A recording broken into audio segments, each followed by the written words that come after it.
मस्तच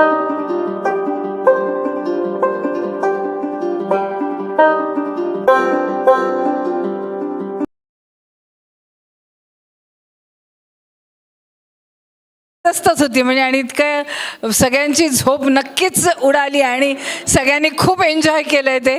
आणि मुख्य म्हणजे ते आजच्या ज्या काही सगळ्या परिस्थिती आहे जी आपण बघतोय त्याला खूप सुंदर तुम्ही ते जोडून घेतलेलं होतं. खूप छान वाटलं. आपल्यामध्ये खरोखर इतके छान कलावंत आहेत म्हणजे मला कृष्णा सरांना सांगावंसं वाटतं की अतिशय छान ग्रुप आहे की फक्त आपण लेखक किंवा वाचकच नाही आहोत तर आपल्यामध्ये ज्या अगदी विविध कला याच्यामध्ये आहेत. आणि हा एक प्लॅटफॉर्म आहे किंवा हा एक दिवस असा आपला असतो सगळ्यांचा की ज्या दिवशी आपण मोकळेपणाने आपल्या माणसांसमोर आपली कला सादर करू शकतो. आपल्यामध्ये जसं मी म्हटलं आत्ता की आपल्यामध्ये लेखक आहेत, कवी आहेत. आज तर आणि त्यातून शनिवार आहे आत्ता थोड्या वेळात कारण 4 वाजतच आलेले आहेत. आपली आता काव्यसंध्याही सुरू होईल आणि त्यामुळे आपल्या ग्रुपवर आता कविता यायला सुरुवात होतील. आजचा विषयही आपला खूप छान आहे. आणि या सगळ्यांमध्ये कविता ज्या लिहिल्या जातात अशा याच्यामध्ये काही सिनियरसुद्धा आपले जे कवी आहेत, कवयित्री आहेत, त्यांच्या कविता आपल्या वाचायची आपल्याला सगळ्यांनाच खूप उत्सुकता असते. त्यापैकीच एक आहेत स्मिताताई पत्की. त्यांच्या कविता प्रत्येक वेळेला आपण विषय दिला की आपण बघत असतो की काय कविता येते किंवा काय त्यांच्या कमेंट्स असतात त्याच्यावर आपण खूप लक्ष ठेवतो की मी काही लिहिलेलं आहे तर त्याच्यावर स्मिताताईंचं काय म्हणणं आहे, त्यांना आवडलं आहे नाही आवडलं आहे हे आपण बघतो. तर त्या जशा आपल्याला या कवयित्री म्हणून किंवा एक चांगल्यापैकी लेखिका म्हणून एक चांगल्यापैकी ॲप्रिसिएशन करणारे अशा म्हणून जसं माहिती आहे त्याचप्रमाणे आज त्यांच्यामधली आणखीन एक कला आपण इथे बघणार आहोत. रणांगण या नाटकामध्ये म्हणजे आपण ऐतिहासिक नाटकामध्ये कादंबरीमध्ये या कादंबरीमध्ये ऐतिहासिक कादंबरी वाचत असताना ती ऐतिहासिक कॅरेक्टर स्वतःमध्ये आणायची आणि त्याप्रमाणे त्याचं स्वगतामध्ये रूपांतर करून ते सादर करायचं ही कला नक्कीच वेगळी आहे. त्यामुळे मी स्मिताताईंना इथे स्टेजवर आमंत्रित करते की आता इतकं सुंदर हसलो आहे आपण पण आता हे हसणं कुठेतरी जाणार आहे. माझा आजचा विषय खूप गंभीर आहे, तुम्हालाही खूप विचार करायला लावणार आहे. तर मी सुरू करते आता माझं स्वगत मोनोलॉग. दुभंगलेले मन. दुभंगलेले मन. ओके बसून घेता नाही बसून नाही म्हणलं उभ्या. 1972 मी FYBA केलं.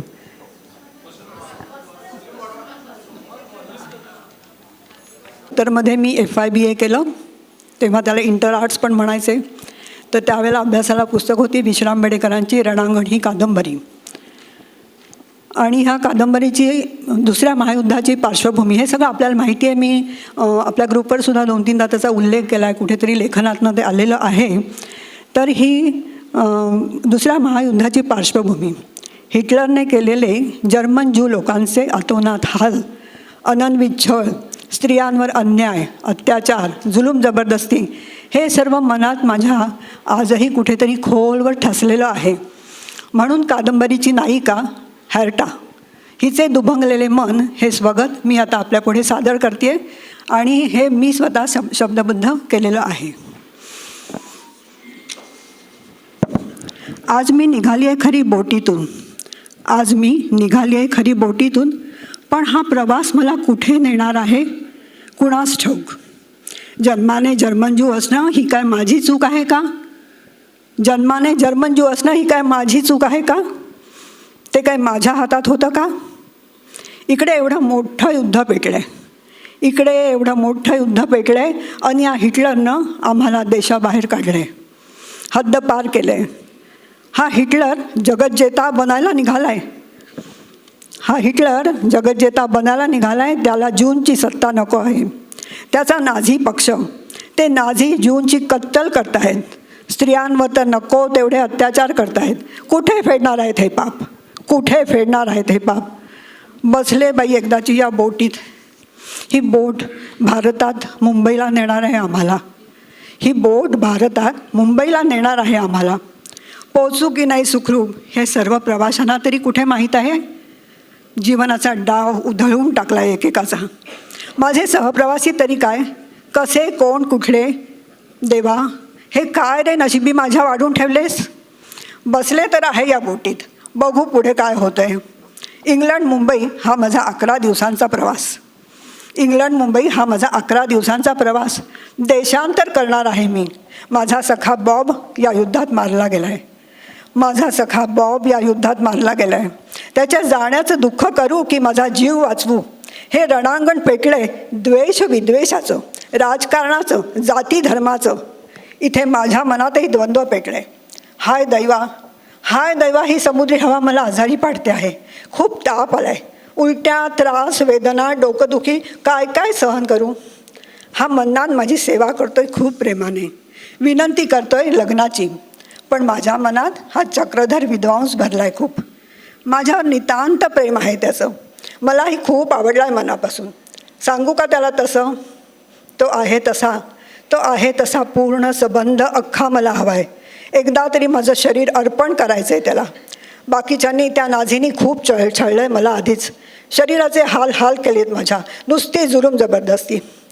पण हा चक्रधर खूप जपतोय मला, मोकळेपणानं बोलतोय. मी ना त्याला माझ्या प्रेमाची कबुली पत्रातून दिलीच आहे. आणि हे बाकीचे सहप्रवासी पण चांगले आहेत. त्यांच्यामुळेच ही 11 दिवसांची सफर सुसह्य सुखावह होते आहे. युद्धामुळे परत मायदेशी जाणारा हा चक्रधर भेटला आहे मला इथे. आणि खरं तर इथे सर्वधर्म परिषद मेळावा जमलाय जणू. इथे हा शिंदे, लतीफ, लुई, त्याची आई, काय सांगू त्यांच्याबद्दल. सगळे चांगले वागत आहेत माझ्याशी. हिंदू, मुस्लिम, इटालियन, जर्मन, ख्रिश्चन असे आम्ही सध्या एकत्र भेटलो आहे. विविध धर्म, वंश, देश इथे एकवटले आहेत. चक्रधरमुळे मात्र मला स्वर्गसुख लाभलं आहे. मला असंच या प्रेमाच्या पावसात भिजायचं आहे. ही सुखाची झुळूक थोपवून धरायची आहे. पण खरं सांगू, माझ्या मनाची अवस्था दुभंगलेली आहे. माझा बॉब मला सोडून दूर निघून गेला आहे. त्या नीच नराधमानं हिटलरनं मारलं आहे त्याला. पण हा चक्रधरही माझा होऊ शकणार नाही, कारण तो हिंदू आणि मी एक ज्यू. माझे प्रेम असे शापित आहे, ते कधीच सफल होणार नाही या विचारांनी मला वेळ लागायची पाळी आली आहे. मी अगदी उन्मळून पडले आहे. मी आता ठरवले आत्महत्या करायची. चक्रधर आणि मी खरे प्रेमी होतो. पण हा कायमचा माझा नाही होणार. आणि बॉब पण मला मिळणार नाही. मी अगदी एकाकी पडले आहे. चक्रधरचा विचार मला जाळतोय, अस्वस्थ करतोय. मला मरायचंय. मृत्यू आता मला शांती देईल. मला मरायचंय. चक्रधर नसेल जीवनात तर मी जगू शकणार नाही, हेच सत्य आहे. हे वैफल्य, विरह, ताटातूट, निराशा मला आता सहन होत नाही. मला मरायचंय. मी ना आता असं ठरवलंय, बोट मुंबईला धक्क्यावर लागायच्या आधीच पाण्यात उडी मारायची आणि स्वतःला जलार्पण करायचं. तरच माझी सुटका होईल या दुभंगलेल्या मनस्थितीतून. बॉब, तू अजून माझ्यापाशी असतास तर माझ्यावर ही वेळ आलीच नसती. माझ्या मनाची तडफड खरंच तुला कळते आहे का रे? थांब, मीच येते आहे तुला भेटायला, असं म्हणत हर्टा पाण्यात उडी मारते. तर आता ह्याच्याबद्दल 2 वाक्य शेवटी.